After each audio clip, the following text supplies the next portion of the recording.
Пожалуйста, пристегиваемся мы. И внимание ко мне. Добрый день. Женщинами, не женщинами. Это, нетрезвый, доброй ночь. Вас приветствуют эти узбекские авиалиниями. Вместе с этим командиром самолета и экипажем, то есть я. Залима можно просто...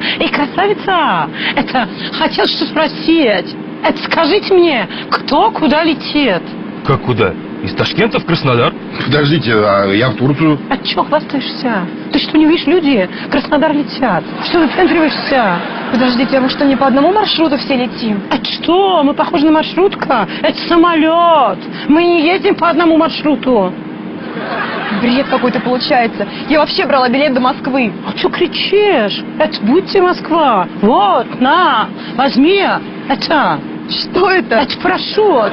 Дверь открою. Над Москвой пролетать будем, толкну. Ты прям в Красной площади приземлишься. Все хорошо будет, ну. Так, что я хочу? Девушка высадим, да? Потом тебя сильный ты. Тебя довезем до Краснодар, а тебя большой потом в Турцию завахнем. Вы что, с ума сошли? Сажайте самолет в Москве. Товарищи, я на свадьбу опаздываю. Срочно! В Краснодар! Бред какой-то. Как мы вообще в одном самолете оказались? Так, я требую посадки в Турции. Какая Турция? Какая Турция? Какая Турция?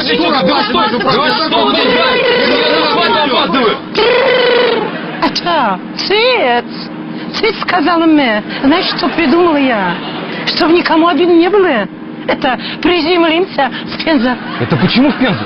Потому что от Пенза и в Краснодар, и в Москва, и в Турции одинаковое расстояние, чтобы никому обидно не было. Вот как. Счастлив полет. Ага.